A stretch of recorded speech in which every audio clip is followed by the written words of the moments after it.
우리 그리스도 안에서 한 형제 자매 된 우리 하나님교회 성도 여러분들 다시 만나서 반갑습니다. 제가 지난번에 온 이후에 오늘이 세 번째입니다. 한번 우리 목사님들하고 한번 또 모임도 있어서 제가 오늘 오는데 정말 기쁜 마음으로 왔어요. 한번 더 여러분들 이렇게 뵐 수 있을까 좋은 그런 마음으로 왔습니다. 오늘 드릴 말씀은 지난번 드린 말씀에다가 제가 좀 플러스를 할 건데요. 특별히 그 중에 교육과 선교라는 단어를 하나 더 넣었습니다. 그 이유가 있습니다. 요즘 선교하면 너무나 마음 아프게 선교를 할 수 있는 처지가 안 되는 거예요. 그러니까 선교를 하려면 사람을 만나야 되잖아요.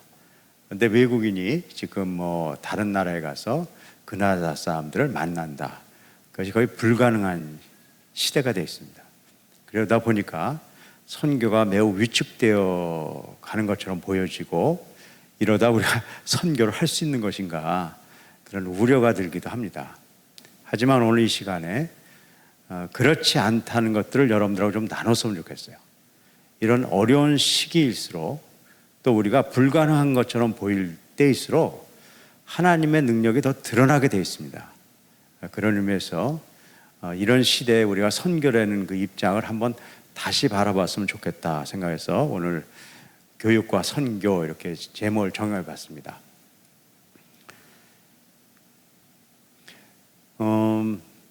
지금 이제 이 선교까지 포함해서 과거와 지금은 완전히 달라졌다고 얘기하죠.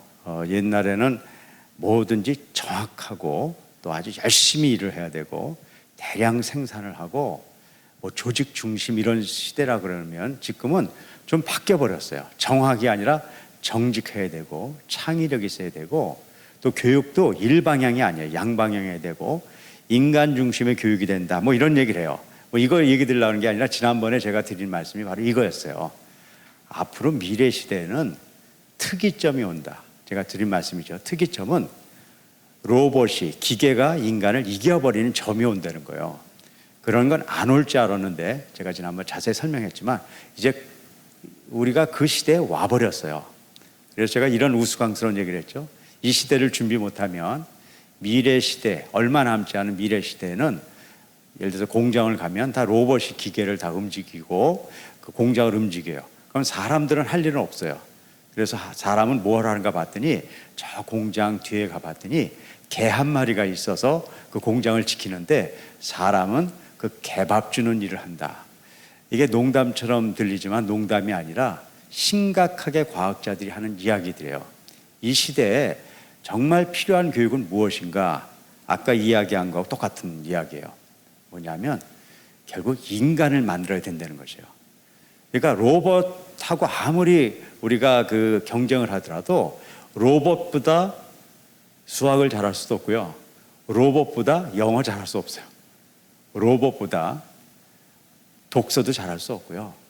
로봇보다 더 잘할 수 있는 게 없어요. 하지만 로봇과 다른 걸 할 수 있는 게 있어요. 그건 뭐냐면 우리가 인간에 갖고 있는 도덕성들, 창의력들 이런 것들이 중요한 시대가 왔다는 것이죠. 그래서 이런 교육을 해야 되는데 현재 우리 교육은 이걸 못하고 있어요. 자, 이런 의미에서 우리가 이제 인간 교육이라는 아주 중요한 이 교육을 해야 되는데 그 인간 교육의 핵심이 어디 있냐면요. 우리 하나님의 말씀인 성경에 인간의 그 교육의 핵심적인 요소들이 정말 본질적인 것이 들어있다는 거예요. 그래서 거꾸로 얘기하면 이 시대야말로 정말 우리 기독교인들이 제대로 쓸 수 있는, 제대로 이 시대에 보여줄 수 있는 그런 시대가 역으로 왔다는 거예요. 과연 그런가 한번 보죠. 하나님은 우리에게 아주 지상명령으로 교육을 주셨어요. 자, 그러면 여러분들 이상하게 생각할지 모르겠지만 오늘 읽은 말씀의 핵심이 그거예요. 우리가 정말 하나님의 백성들이 해야 될 가장 중요한 미션이 있는데 그건 뭐냐면요. 제자를 만드는 거예요. 여러분들 제자를 만든다는 게 뭐예요? 제자를 만든다는 것은 교육을 하는 것이에요. 그런데 성경에선 제자를 만들어서 두 가지를 하라고 얘기하네요. 첫째는 세례를 주는 것이에요. 우리가 하나님의 백성이 세례를 통해서 아주 상징적이지만 구원에 이르게 해야 돼요. 우리가 해야 될 일이 그거죠. 근데 한 가지를 더 말씀드렸네요. 그건 뭐냐면 가르치라는 것이에요. 제자를 삼아서 우리가 구원에 이르게 하는 것 중요한 거예요. 하지만 우리 여러분들, 저도 교회 다니고 여러분도 교회 다니고 예수님을 믿는데 구원을 받는 것이 우리의 마지막 목적일까요? 우리는 구원을 받으려고 우리가 예수 믿나요? 여러분들 잘 생각해 보세요. 구원을 받는 것은 절대적이에요. 구원을 받는 것은 절대적으로 필요해요. 하지만 우리가 하나님이 우리를 구원하신 것은 구원을 받는 데 끝나게 하려고 하는 것이 아니에요. 우리를, 그 구원받은 자들을 하나님 나라의 백성으로 하나님의 영광을 돌리게 하려고 하는 것이에요. 그러니까 우리가 구원을 받아서 끝나면 안 되겠네요. 구원받은 자들이 하나님의 백성으로서의 역할을 감당할 수 있도록 우리가 무언가를 배우고 가르쳐야 돼요. 그래서 성경은 이렇게 얘기하고 있어요. 너희들이 말씀을 잘 가르쳐라. 그리고 그것을 잘 지키게 하라. 이렇게 표현해도 틀린 건 아니에요. 근데 제가 일부러 영어를 꺼내놓은 이유가 이거예요. Teaching them. 그건 뭐냐면요, 제자들을 가르치는데 우리는 보통 성경 말씀을 가르친다 그렇게 생각하잖아요. 근데 이렇게 붙어 있어요. To obey 이렇게 붙어 있어요. 저 얘기 뭐냐면 성경 말씀을 안 가르치는 얘기가 아니라 성경 말씀을 가르치는데 성경 말씀을 순종하는 교육을 하려는 거죠. 우리가 성경을 다 가르치고 이제 다 됐다 이제 순종한다 그게 아니라 성경 말씀을 순종하는 그런 방법을 가르치려는 거죠. 그래서 teaching them to obey, 순종하는 것을 가르치는 거죠. 물론 거기는 성경 말씀을 가르치는 게 포함되어 있죠. 자, 그러면 우리가 성경 말씀을 열심히 가르치는 것 중요하지만 그 성경 말씀을 순종하는 사람으로 만든다는 것은 무엇을 얘기하는 것일까요? 여러분들, 성경 말씀을 순종한 사람들에게 일어나는 가장 중요한 게 무엇일까요? 그건 사랑이에요. 여러분들 고린도전서 13장에 쭉 보면요, 우리가 많은 것들이 다 없어져요. 방언도 없어지고 예언도 없어져요. 근데 무엇 남나요? 사랑만 남아요. 그리고 사랑, 소망, 이런 중요한 하나님의 그 요소들이 있는데 그 중에 최고로 중요한 것이 사랑이라고 얘기해요. 그러니까 결국은 하나님의 백성은 구원받아야 돼요. 가장 중요해요. 하지만 그 사람들이 우리죠. 뭐 그 사람이 아니라 우리들이 바로 사랑할 수 있는, 하나님의 명령을 순종할 수 있는 힘을 가져야 돼요. 그러면 어떻게 해야지 우리는 사랑할 수 있을까요? 우리가 일반적으로 예수님 믿고 다 사랑해야 된다는 걸 알아요. 그래서 어떻게 하냐면 사랑하기 위해서 많은 일들을 해요. 프로젝트를 만들기도 하고 뭐 여러 가지를 해요. 하지만 성경에서 사랑의 내용들을 쭉 보면요, 그런 프로젝트가 아니라는 걸 알 수가 있어요. 제가 고린도전서 13장을 지금 먼저 얘기했는데요, 저는 고린도전서 13장을 왜 열심히 읽냐면요, 제가 실수한 게 너무 많아서 그랬어요. 저는 처음에 하나님을 사랑하는 것을 어떻게 알았냐면요, 제가 가진 것들을 다 희생하는 것이라고 생각했어요. 그래서 부족하지만 그렇게 해본 적도 있어요. 그리고 남을 위해서 내가 좀 희생을 해야 되고 그래야 되는 줄 알았어요. 그래서 그런 것들을 열심히 했어요. 그런데 항상 알던 성경 말씀이었지만 어느 날 그 말씀이 나한테 크게 왔어요. 이렇게 써 있더라고요. 내가 너 가진 것 모든 것을 다 팔아서 남을 도와주고 남을 위해서 네 몸을 불사를지라도 사랑이 없으면 아무것도 아니라는 거예요. 전 이해도 안 됐고 그러면서 굉장히 충격이었어요. 나는 하나님 사랑한다고 그런 걸 했는데 그것이 아무것도 아닐 수 있다는 것에 대해서 제가 굉장히 좀 고민했어요. 고통도 있었고요. 난 그럼 그동안에 뭐 한 건가? 그러면서 하나님이 사랑을 하라는 것이 무엇인가를 다시 살펴보면서 마가복음 12장, 물론 마가복음 12장에 있는 건 아니죠. 이 말씀이 구약부터 계속 신명기부터 있던 말씀이니까요. 하나님 사랑에 대해서 이렇게 나와 있더라고요. 너희가 마음을 다하고 지혜를 다하고 힘을 다해서 하나님을 사랑하고 내 몸과 같이 이웃을 사랑하라고 이렇게 쓰여져 있어요. 그런데 이 말씀이 깊게 들어오진 않았어요. 근데 제가 어느 날 영어 성경을 보다가 영어 성경이 이렇게 돼 있더라고요.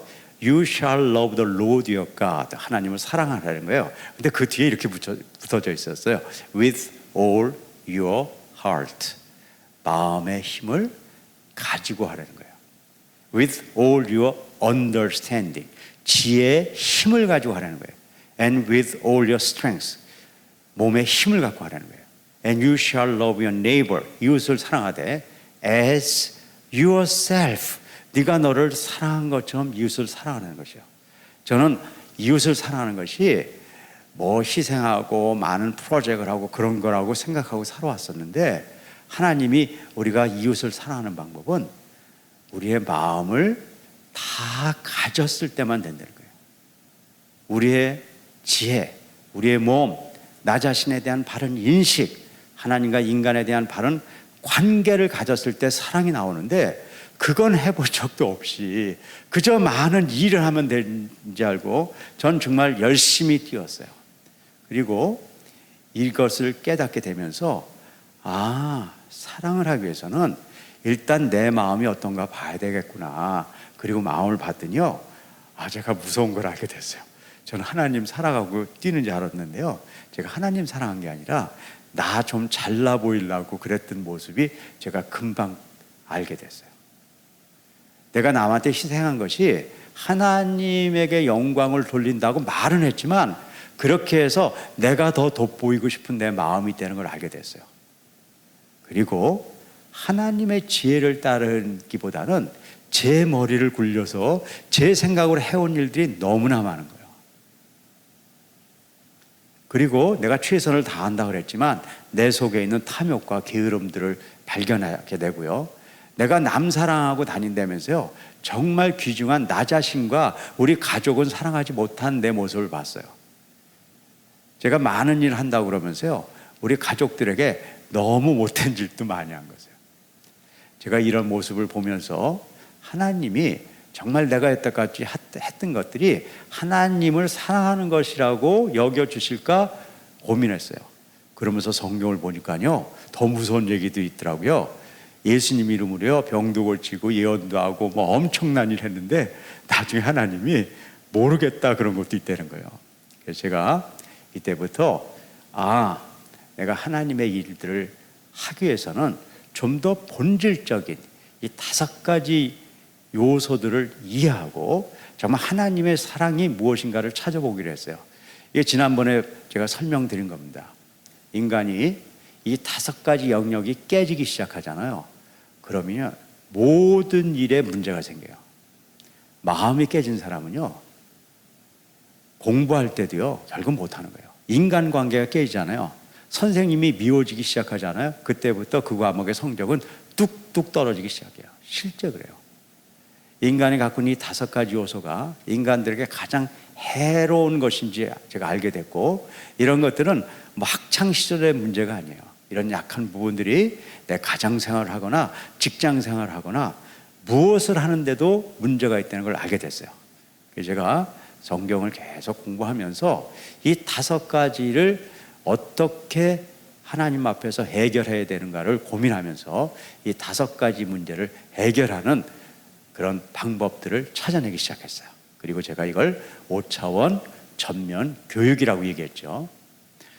그리고 이 교육을 제가 살아가는 현장에서 사용해 보기 시작했어요. 지난번에 얘기 드린 것들도 있기 때문에 그냥 빨리빨리 넘어가겠습니다. 제가 중국에서 제가 이 5차원 교육 정리한 거를 DY라는 것은 제 이름이 동연이기 때문에 제가 그냥 DY 학습법 이렇게 했어요.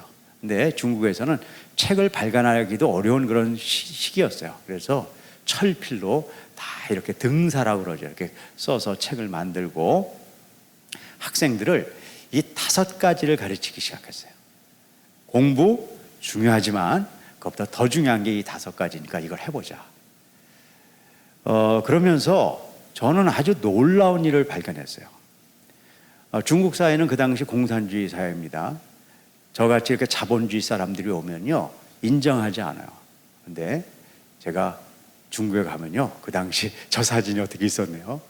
혹시 이런 사진들 보셨어요? 길을 가면 막 꽃 막 흔들리는 거. 그거는 이북에서 누가 지나갈 때 본 것 같은데 저는 저런 대접을 받았어요. 제가 지금 대접받은 얘기를 하려고 그런 게 아니에요. 이 5가지의 변화가 왔을 때 너무 놀라운 변화가 오니까 저 사람들이 놀라서 흔들어 준 거예요. 그래서 제가 저때 중국 사회에서 다른 사람은 사람들을 만나기 어려울 때 저는 많은 사람들을 만났어요. 몽골이라는 나라입니다. 몽골에 길거리에 버려진 아이들, 지난번에 얘기했죠. 밝은 미래 종합학교의 아이들이 밥 먹기도 어려운 아이들이었어요. 근데 제가 이 학교에 가서 지금 이 5가지를 바꾸는 훈련을 했어요.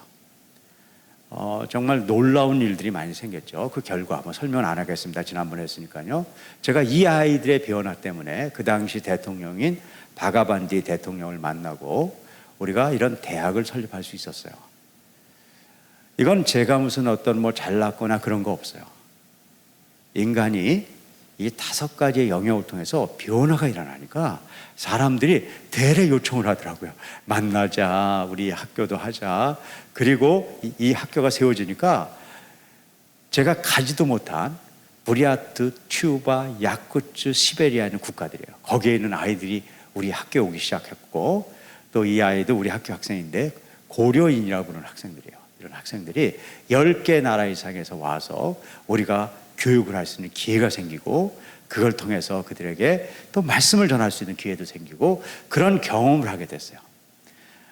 이런 결과 우리 저 시베리아 저쪽 블라디보스톡부터 모스크바까지, 그다음에 몽골, 중국까지 이런 영역에서 우리가 사람들을 만날 수 있는 기회가 생기고, 또 그 기회를 통해서 우리가 마땅히 해야 될 일들을 이렇게 감당할 수가 있었어요. 그것만이 아니에요. 이런 일이 결과가 나오니까 이런 교육들이 티벳이라는 저 땅끝까지, 정말 5,000m 그 고지에 정말 우리 가기도 어려운 곳에 우리 이런 교육을 하는 사람들이 생기고 또 학생들이 만들어지기 시작했어요. 우리 동남아시아 여러분들 불교권의 국가들인데, 거기에서도 대학에서 저를 초대해서 이런 교육을 같이 나누자 해서 제 책을 번역하기도 하고, 그래서 이런 교육이 확대되기 시작했어요.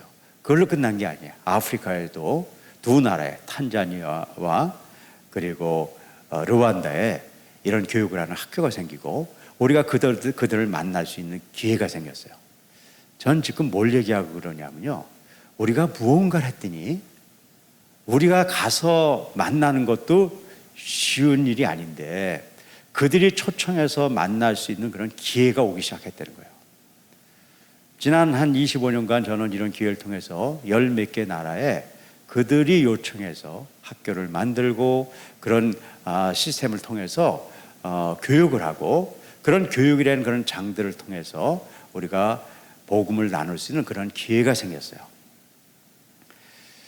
제가 이런 것들을 보면서 아주 중요한 요소들을 제가 이렇게 확인할 수 있었어요. 선교를 하는 데 있어서 우리가 지금 얘기를 드린 거에 조금 제가 설명을 드릴게요.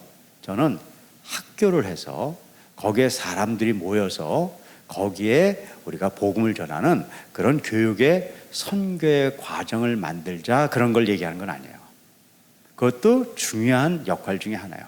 하지만 제가 지금 말씀드린 것은 아까 성경에서 얘기한 이 5가지 요소, 사랑의 본질적인 요소들을 교육을 했더니, 하나님의 교육의 원리로 교육을 했더니 거기서 온 변화가 오는 하나의 결과를 말씀드린 거예요.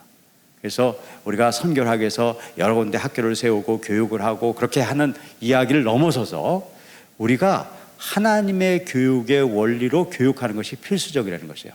저는 교육의 선교를 할 때 학교를 세운 게 먼저가 아니에요. 아까 다 보셨겠지만 교육의 결과가 나오는 게 중요한 것이에요. 교육은 말과 이야기가 아니에요. 열매와 결과예요. 결과가 나오면 거기에 대한 분명한 어떤 관계들이 만들어지는데, 그 관계를 만드는 가장 강력한 교육이 하나님의 교육의 원리고, 우리의 교육이 하나님의 교육의 원리로 이루어져야 된다는 걸 말씀드리는 것이에요. 그래서 우리가 바로 하나님의 원리로 교육하는 그런 교육 시스템을 만들고 그걸로 교육의 선교를 해나갈 때, 저는 지난 25년간 훨씬 더 유리하게 갈 수 있었다는 것이에요. 제가 조금 이따 말씀드리겠지만, 제가 요즘 이제 코로나 때문에 선교가 많이 막혀져 있는 건 사실이에요. 그런데 거꾸로의 일이 생기는 거예요. 제가 예를 들어서 키르기스탄이라든가 그런 어떤 뭐 카자흐스탄이라든가 그런 오지 같은 경우는요, 제가 가기도 어려워요. 가도 뭐 너무 드러나기도 하고, 가도요 몇 명 만나고 오는 거예요. 그리고 그 다음에 연결도 안 돼요. 그런데 코로나가 일어나고 나서요, 아주 묘한 일이 생겼어요. 어떠냐면요, 어떤 나라든지 지금 학교를 못 가요. 그러니까는 학교에 대한 교육을 안 하는 건 국가를 포기하는 거예요. 그래서 아주 못 사는 나라도, 아주 산골 어디까지라도 다 인터넷으로 화상으로 연결할 수 있는 시스템이 전세가 다 됐어요. 요즘 저는요, 선교지 안 가도 선교할 수 있는 방법이 생겼어요. 다 연결이 돼 있기 때문에 그냥 여기 앉아서, 제가 월요일 날 밤에는 제가 이제 선교지 교육을 합니다. 왜 그러냐면 그때 돼야지 거기가 6시, 7시예요. 그렇기 때문에 제가 밤에 한 11시부터 12시부터 시작해야지 거기가 뭐 7, 8시니까 오후 되니까 우리가 만날 수가 있죠. 조금 약간의 고생은 되지만 뭐 그런 고생이 뭐 고생이라고 하겠어요? 그래서 하나님의 그 교육 원리로 교육할 수 있다는 것이에요. 물론 여기에는요, 우리가 직접 성경을 가르치거나 그러기는 어려운 곳들이 있어요. 거기는 다른 방식을 통해서 우리가 하나님의 교육의 원리를 먼저 가르치고, 또 그들이 우리가 공감대가 생겼을 때 그들에게 복음을 전할 수 있는 시스템이 가능하다는 것이에요. 이것이 우리가 확인되고 나서 제가 소위 하이브리드 교육 체계라는 시스템을 만들었습니다. 이 하이브리드 교육 체계는 2017년도에 제가 설명드렸으니까 저기 자세한 설명 안 드릴게요. 카이스트에서 국가 미래 전략 보고서를 내면서 앞으로 미래에 어떤 인재를 기를 것이냐, 그러면서 5차원 수용성 교육, 제가 하고 있는 이 교육을 하자. 그리고 이것이 우리 민족이 앞으로 미래를 준비할 수 있는 가장 큰 중요한 대안이 될 거라는 이 보고서가 나왔어요. 거기서 제가 이제 하이브리드 교육 체계를 제가 제안했습니다. 그 제안은 뭐냐면, 이제 앞으로 시대에, 지금 5년 전 얘기입니다. 앞으로 시대에 학교에서 수업으로만 하는 수업은 안 된다. 이제는 그 오프라인과 온라인이 하이브리드, 하나로 통합된 시스템으로 만들어야 되는데, 그 시스템에는 5가지 중요한 요소가 들어가야 된다. 그 5가지 중요한 요소가 바른 세계관을 길러줘야 되고, 전면적 인성, 인간을 길러야 되고, 창조적 지성, 언어 수용성, 융합 수리라는 고도의 사고방식을 가르치는 교육 체계가 들어야 된다. 그래서 이 5가지가 카이스트 국가미래 전략 보고서로 우리가 이제 발표가 됐습니다. 그리고 제가 이 체계를 아주 기반으로 한 제가 교육 커리큘럼을 만들었어요. 그리고 이것을 할 수 있는 학교들을 제가 만들기 시작했죠. 그 핵심은 이런 거예요. 공부 시간을 30% 이상 줄여버리는 겁니다. 그리고 그 30%를 하나님의 교육 원리, 기독교적인 교육 원리, 아까 마음, 지혜, 몸, 자기관리, 인간관계를 할 수 있는 시스템을 만들어내는 거예요. 그래서 한 3시간 정도 수업을 줄이고 나면 할 수 있는 일들이 있어요. 한글 성경과 영어 성경을요 직접 볼 수가 있고요. 그 다음에 할 수 있는 것들이 뭐냐면 악기라든가 운동 같은 것들을 매일 할 수가 있어요. 이건 굉장히 중요한 거예요. 매일 한다는 게, 짧더라도.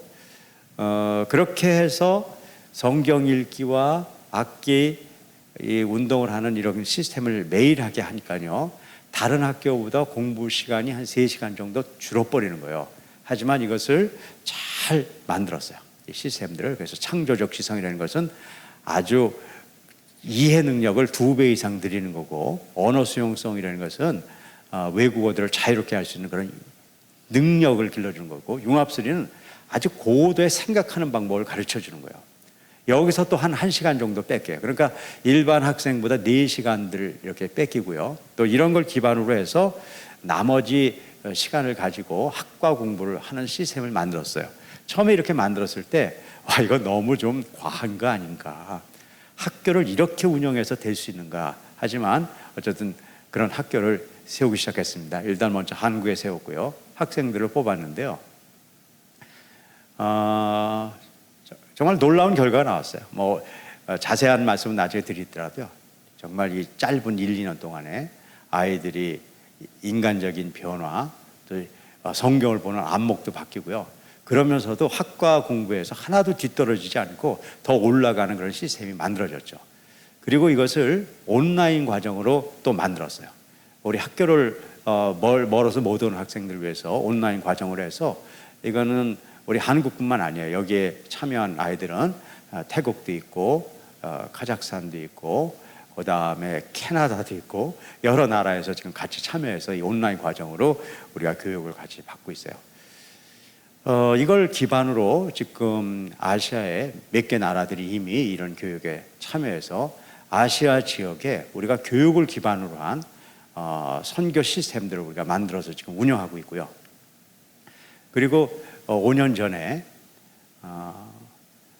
카자흐스탄 알마티에다가 똑같은 학교 하나를 설립을 했습니다. 그리고 우리의 모든 교육 프로그램을 러시아어로 다 바꿔버렸어요. 그래서 여기서만 이렇게 지낼 수밖에, 이렇게 우리 학교가 운영됐는데, 코로나가 생기면서 다른 그 상황이 돼버렸어요.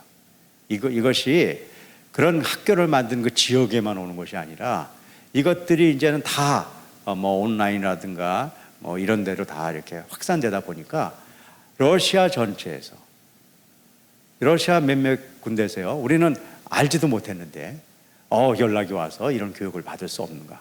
또 거꾸로요, 고려인들이요, 여기에 이제 그 러시아 지역에 살던 고려인들이 지금 한국 사회에 굉장히 많이 와 있습니다. 그런데 그 아이들이 여기 와서 한국말로 공부한다든가 이런 것들이 굉장히 어려워요. 그래서 굉장히 힘들어요. 그래서 그런 아이들이 거꾸로 우리 교육을 여기서 받고 있어요. 저는 이것이 굉장히 큰 의미가 있다고 생각해요. 앞으로 우리가 선교지는 이제는 어디냐는 큰 의미가 없는 시대로 와버렸어요. 이제 전 세계가 정말 하나로 묶여져 있고 하나로 이렇게 통합되고 연결되는 시대가 와버렸기 때문에, 우리가 지금 선교회가 지금은 어떻든 주춤해져 있는 건 사실이에요. 하지만 우리가 좀 더 하나님이 섭리하시는 걸 잘 보면 이것들을 극복할 수 있는 길들이 생겨난다는 거죠. 저한테 더 놀라운 일은 아프리카 사역이었어요. 아프리카에 2개 학교가 있고, 저기 보시면요, 이렇게 그 건물이 아직 덜 져진 곳이 있습니다.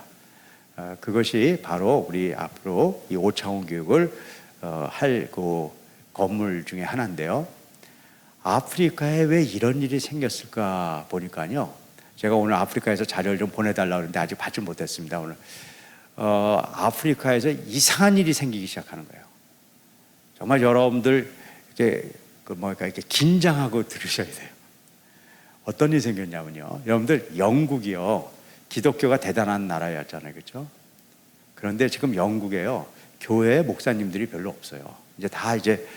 그래서 영국은 어떤 경우에는 그냥 선교지처럼 우리가 바라보고 있는 나라예요.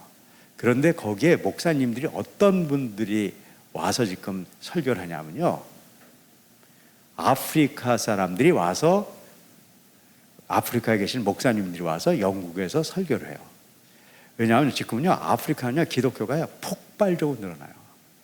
앞으로 2050년 되면 전 세계 기독교인 중에 굉장히 많은 부분이 아프리카에 있다고 다 예상해요. 왜 그런지 아세요? 아프리카는 폭발적으로 늘어나고 있고요. 다른 지역은요 점점 떨어지고 있어요. 우리도 떨어지고 있잖아요. 그래서 실제로 그때 가장 중요한 역할을 할 지역이 아프리카다. 이제는 거의 거기에 동의해요. 저도 거기에 동의해요. 그런데 이곳에 지금 코로나 때문에 갈 수도 없잖아요. 그런데 이미 거기가 있는 교수들을 우리가 해서 연결해서 올해 이제 9월이라면 이제 한 달밖에 안 남았네요. 여기도 드디어 온라인 시스템을 이용한 이 5차원 교육을 실시할 수 있는 준비가 지금 다 되고 있어요.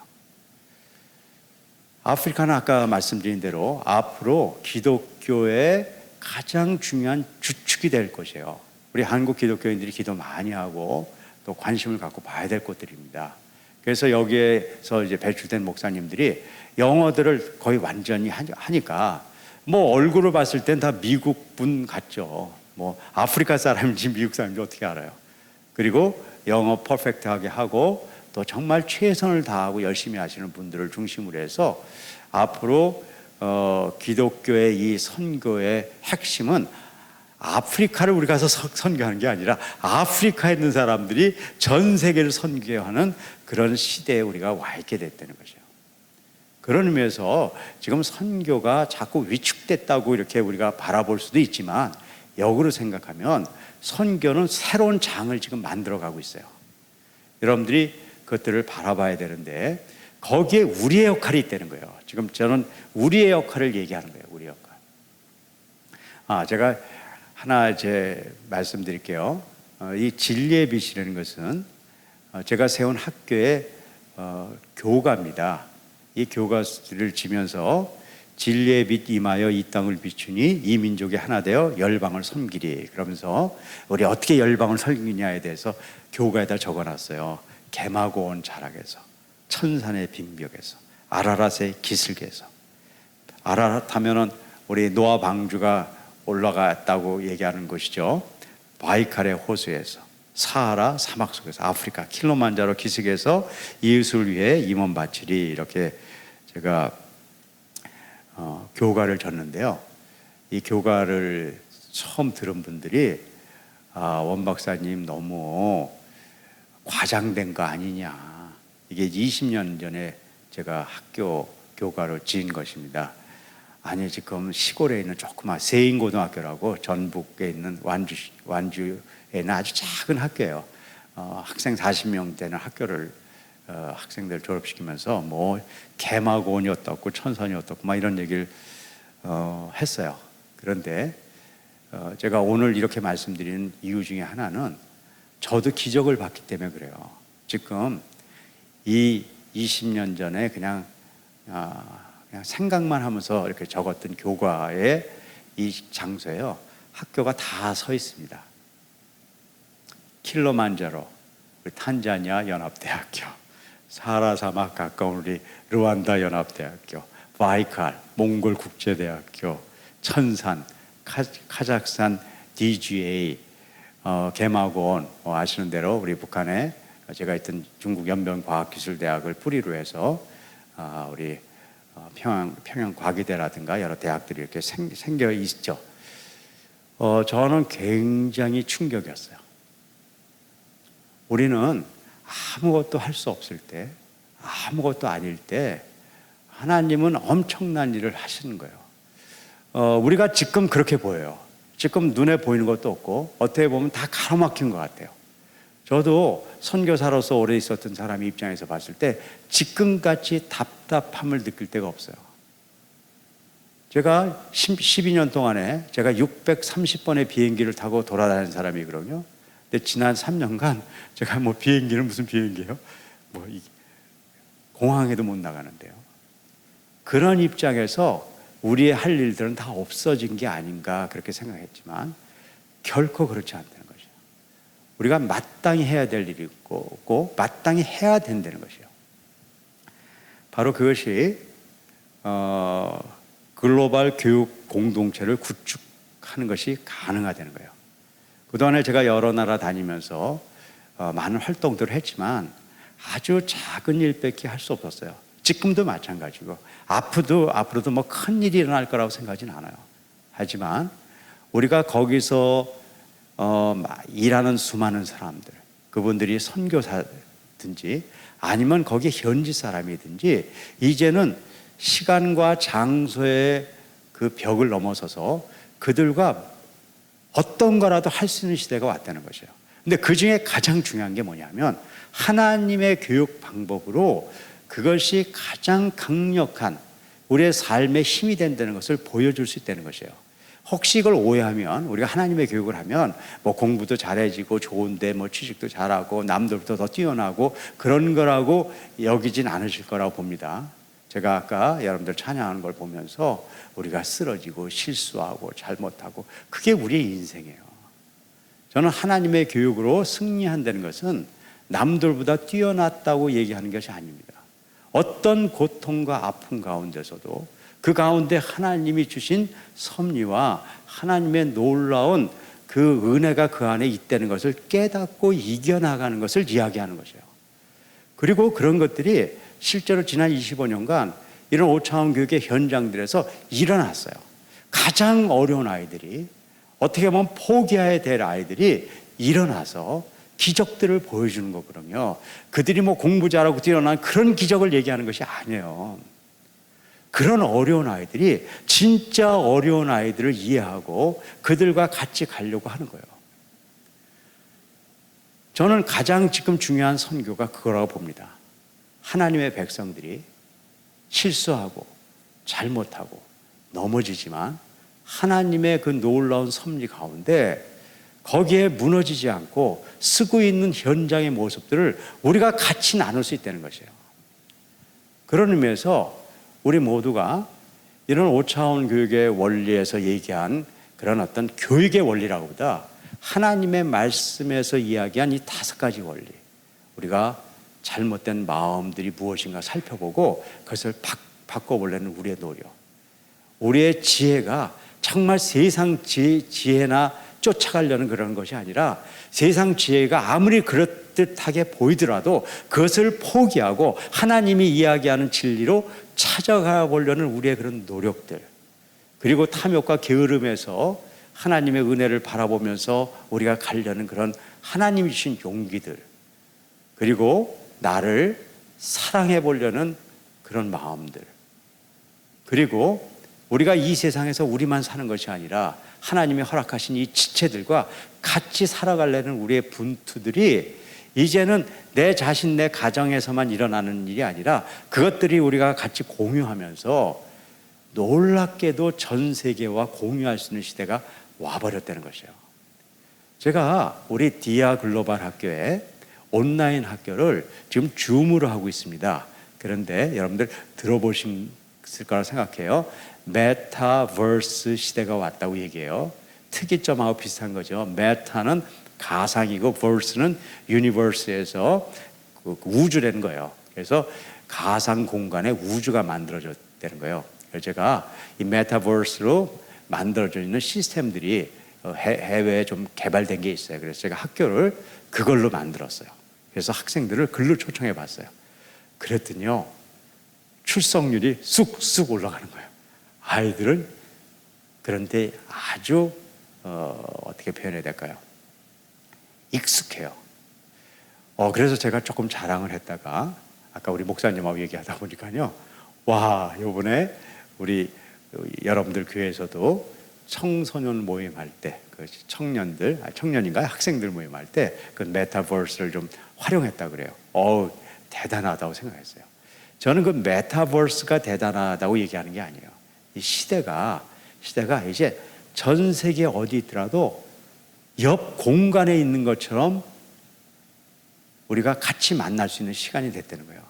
저희 학교가 아프리카도 있고 카자흐스탄도 있고 우리 한국에도 있습니다. 그리고 거기에 온라인에서 우리가 이제 강의가 일어나고 있어요.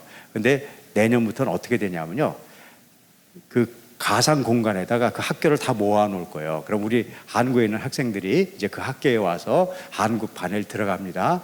그런데 러시아 반에서는 어떻게 할까 궁금하잖아요. 그러면요, 그 안에서는요, 그 러시아 반에 교실로 쓱 들어가잖아요. 그럼 거기서 공부하는 걸 다 볼 수가 있어요. 아프리카 사람들 어떻게 공부할까? 그럼 그 옆방에 가서 쪽쪽쪽쪽 가서 그 방으로 쏙 들어가잖아요. 그건 아프리카에서 공부하는 거 다 볼 수가 있어요. 이제 정말 그런 시대가 왔어요. 문제는 그런 건 다 돼 있다는 거예요. 그게 중요하다고 얘기하는 게 아니에요. 거기에 정말 그리스도인들이 그리스도인답게 하나님 앞에서 살아가는 모습들과 그것이 겉에 보이는 모습을 얘기하는 게 아니죠. 제가 처음에 얘기한 대로 뭐 봉사 많이 하고 뭐 남에게 희생하고 그걸 얘기하는 것이 아니라 정말 하나님의 사랑이 흘러가는 그런 현장들을 우리가 같이 보여줄 수 있다 그러면 그리고 보여줄 수 있어요. 저도 지금 2024년까지 얼마 안 남았어요. 제가 2024년이 제가 70이 되는 해요. 한 2년 좀 남았는데요. 이 해까지 제가 16개 나라의 이 글로벌 교육 공동체를 구축하려고 그러고 있고요. 지금 그 중에 일부가 이미 운영돼서 잘 가고 있어요. 저같이 부족하고 능력도 없는 사람도요, 할 수 있는 시대가 왔다니까요. 이제는 우리 그리스도인들이 함께 이런 일들에 고민을 해볼 때요. 여러분들이 선교사로 가지 못하더라도 이곳에서 정말 그리스도인의 삶들을 통해서 그것을 공유할 수 있는 수많은 세계 사람들과 만날 수가 있어요. 이제 정말 그런 시대가 됐다니까요. 그래서 우리가 하나님의 바른 교육을 바르게 확보할 수만 있다면 이젠 그것을 나눌 수 있는 그런 시대가 왔기 때문에 전 선교가 옛날보다 또 다른 면에 있어서 또 폭발적인 일이 일어날 수 있다고 저는 봐요. 그런 의미에서 하나님교회가 두 가지의 중요한 일들을 감당하시기를 제가 이렇게 기대도 하고 기원하는 것이에요. 첫째, 여러분들 가운데 정말 가정도 마찬가지고 학교도 마찬가지고 또 여러분들의 여러 가지 활동하는 영역에 있어서 이 5가지 요소들을 통해서 정말 기적의 현장들을 만들어 보는 거예요. 가능합니다. 혹시 여러분들 오늘 제 얘기를 들으면서 관심이 있는 분들에게 이게 다른 게 나왔네요. 저는 여기서 어떻게 되죠? 이걸 하려고 그러는데 우리 너무 멋진 아이가 나왔네요. 더 멋있어요. 선물로 제가 보고 있습니다. 네. 여러분들 지난번에 보여드렸던 거예요. 제가 이제 앞으로 우리가 이런 시스템이 만들어질 때 과연 가능할 것인가의 문제에서 제가 2.7%라는 용어를 사용했어요. 2.7%. 그리고 상변이라는 중요한 원리에 대해서 제가 말씀드렸습니다. 제가 여러분들이 만약에 우리가 하나님의 나라를 확장하는 많은 일에 있어서 아주 작은 상변이의 핵만 될 수 있다면 그것이 가능하다는 제가 과학적 원리를 중요하기 때문에 좀 설명드린 거예요. 저는 이런 일을 하면서 크게 일을 벌릴 필요가 없다고 제가 생각했어요. 그리고 그건 의미도 없는 거예요. 이 세상에 일어나는 아주 중요한 원리 중에 하나는 2.7%의 원리가 있습니다. 저 2.7%는 바닷속에 있는 염분의 양을 얘기하는 거예요. 바닷속의 염분이 평균 3.4%입니다. 근데 그 중에 소금기, 과학적으로 NaCl이라고 부르는 소금기는 2.7%가 정도가 들어있어요. 그러니까 굉장히 적은 거죠. 100 중에 2.7%가 소금물인데, 그 소금인데 그 소금 때문에 바다 생태계 전체가 소금물의 생태계로 바뀐 거예요. 만약에 거기서 그 소금이 2.7%가 없어지잖아요. 그럼 바닷물의 생태계가 망가지고 거기는 생명 다 죽어요. 대단하죠, 2.7%가. 그 2.7%. 그래서 저는 뭘 할 때 2.7%만 바뀌면 된다. 모든 사람이 다 바뀔 수는 없다. 하지만 그 2.7%가 생태계를 만들고 수많은 사람들이 그 2.7% 때문에 도움을 받게 돼요. 근데 그 2.7%가 바뀌는 것에 원리가 있다는 거예요. 그 원리가 바로 A에서 B로 변할 때 A에서 B로 변해질 수 없다는 원리를 알아야 된다는 것이에요. 우리는 지금 뭔가를 지금 제가 바꾸자고 얘기하고 있어요. 뭔가 우리가 옛날보다 뭔가를 바꾸자. 근데 그렇게 바뀌어지는 원리는 이 세상에 없다는 거예요. A가 B가 될 수 없다는 거예요. 제가 저걸 쉽게 설명하기 위해서 이렇게 설명드렸어요. A가 물이고 B가 얼음이다. 그러면 우리는 영하로 떨어지면 물이 얼음으로 바뀌니까 물 있는 곳에서 얼음이 있으니까 물이 얼음이 됐다고 사람들은 알고 있어요. 그건 과학적으로 잘못 알고 있는 것이에요. 물은 절대로 얼음이 될 수가 없어요. 물의 분자와 얼음 분자의 그 간극 사이가 너무 에너지가 크기 때문에 안 바뀌어요. 그런데 어떻게 물 있는 곳에 얼음이 생겼을까요? 그걸 제가 이렇게 설명했어요. 물 안에 얼음에 핵이 담겨져 있으면 된다. 핵은 뭐냐면요, 핵 들어보셨을 거예요. 작고 보이지도 않아요. 있는지도 몰라요. 하지만 그런 성질을 있는 것을 핵이라고 그래요. 그걸 배아라고도 그래요. 우리 아이가 딸 때 난자, 정자가 있을 때 그 배아, 그거는 세포 하나밖에 없지만 그 안에 인간에 있는 모든 정보가 다 있어서 우리 인간이 되는 거예요. 똑같아요. A가 B는 될 수 없지만 A 속에 뭐는 나올 수 있냐면 B의 핵은 만들어지는 게 가능해요. 그래서 B의 핵이 만들어져요. 하지만 이건 너무 미약하고 보이지도 않기 때문에 사람들이 있는지도 모르고 이거 무시하게 돼요.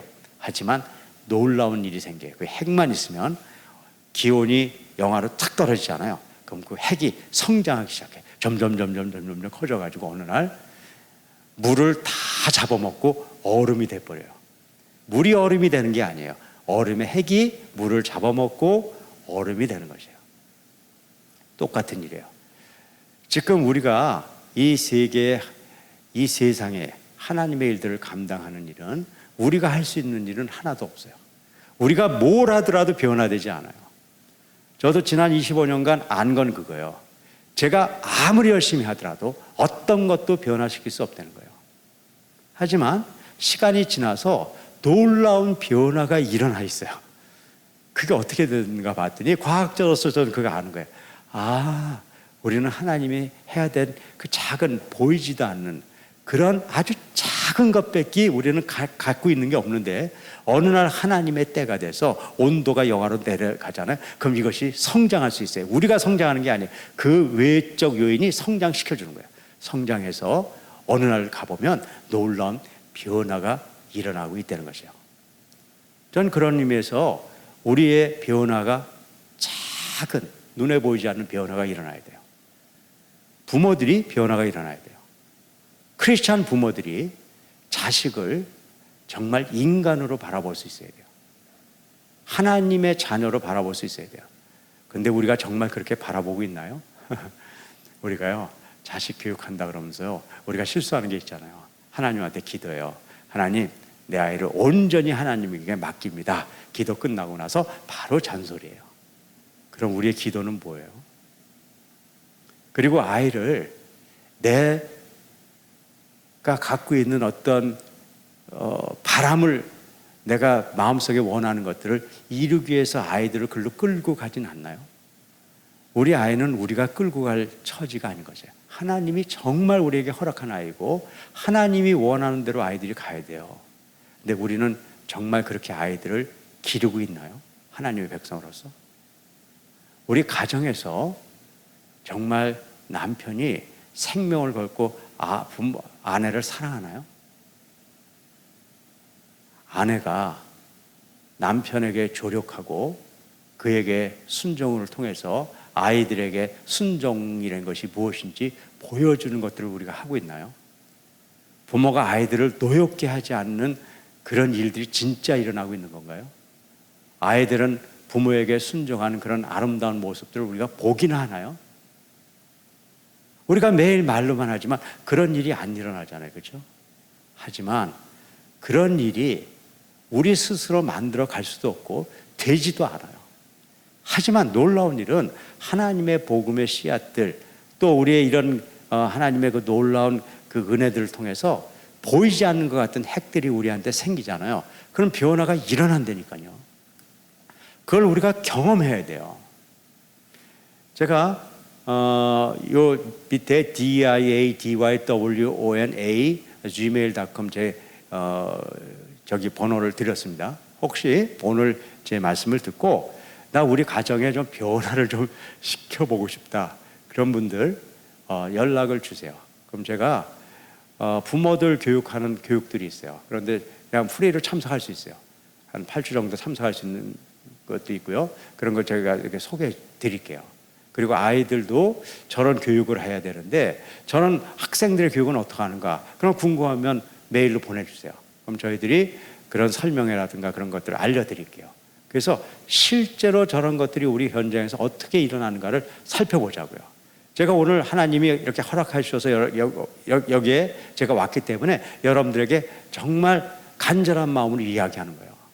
여러분들 가정에서 변화를 만들어가는 핵을 만들기 시작해야 돼요. 그리고 그 핵이 만들어지면 하나님의 때에 엄청난 일로 쓰여질 거예요. 그런데 제가 지금 기대하는 것은 선교에 쓰여질 수 있다는 것이에요. 옛날엔 내 가정에서 일어나는 이 놀라운 하나님의 역사들이 그냥 가정에서 끝날 수 있지만 안 그래요. 이제는 여러분들 가상의 메타버스 시대에 여러분들이 거기에 참여해서 남들에게 그 아름다운 일들을 같이 공유할 수 있는 시대가 와버리고 있는 거예요.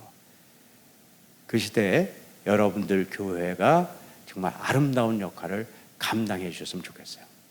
교육을 통해서 변화된 가정들, 그리고 그런 것들을 전 세계에 있는 우리 사람들과 같이 공유하는 선교의 또 하나의 그 시발점이 되는 그런 교회로서의 역할을 감당하셨으면 좋겠어요.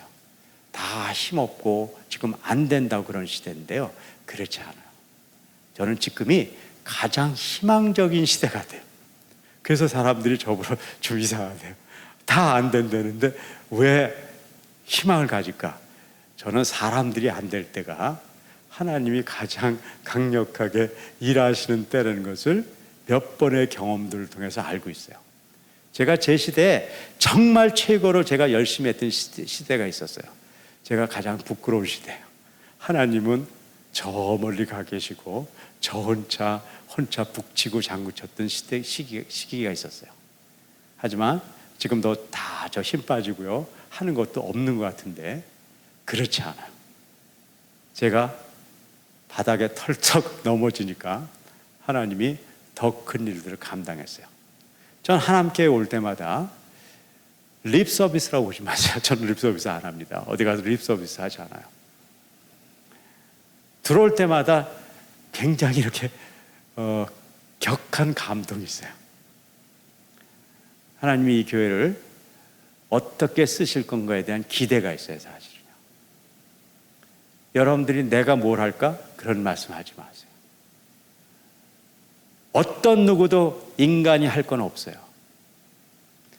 이렇게 절망적인 시기에 하나님이 하시는 것을 우리가 봐야 되잖아요. 하나님께서 그런 아름다운 소리들과 목소리들이 정말 함성처럼 나갔으면 좋겠어요. 그래서 정말 우리 한국 교회도 희망을 주시고, 여러분들의 그 놀라운 것들이 우리 메타버스 이제 오세요. 아프리카에도 희망을 주시고, 여러분들 우리 러시아에도 희망을 주시고, 우리 아시아 지역에도 이렇게 희망을 주는 우리의 동지가 되길 바라면서 오늘 이야기를 마치도록 하겠습니다.